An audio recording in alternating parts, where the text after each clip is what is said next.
So, mga kapatid, ito lang, no? Paalala lang, ha? Ayan, so kuha na agad. Sige, kuha na muna para diretso na. Para, yun. Dito sa gitna. Okay. So, ganito lang bro. Hindi. Tuloy lang kasi. Siguro pa. 2 minutes lang. 2 minutes. Sunday also here. Sunday is also here, ha? Mashallah. If you don't understand, just listen, ha? Okay, bro, mga kapatid.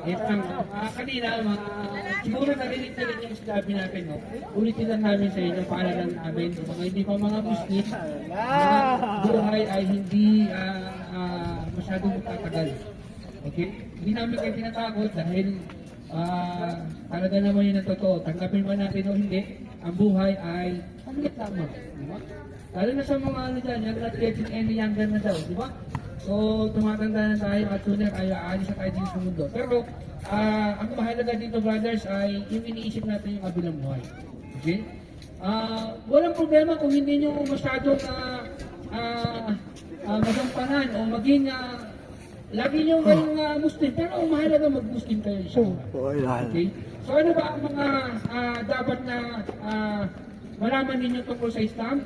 Ang Islam ay yung religion ng mga propeta. Di ba? Alam niyo yung mga kasaysayan ng mga propeta? Nandito bro.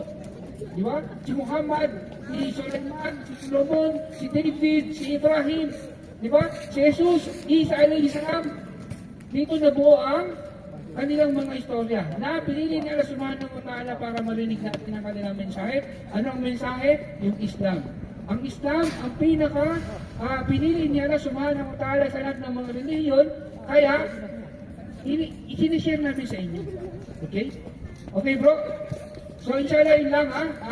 Huwag kayong magsawa na lumapit sa Islam. Ganito, kagaya ganito, mga Muslim na mga kasama ninyo. At kung may sinasabi sila tungkol sa Islam, ang ibig lang sabihin yun ay para makilala nyo ng gusto si Jesus si Isa alayhi salam. At para, inshallah, makasama nyo rin sinasabi ng buhay, mga Muslim. Di ba? Ayaw nyo ba na kalaro nyo dito, kalaro nyo rin sa kabilang buhay? Di ba? So ayaw nyo ba na mapunta sa paraiso bro? Sino ba kayo na gusto ng impyerno dito? Sino ba? Sino? Di ba wala? So, magiging matutupad yan mga kapatid kapag kayo ay nasa Islam inshallah. Okay? So huwag kayo mahiya na approach yung mga brothers nito na kung sakali na inyo lang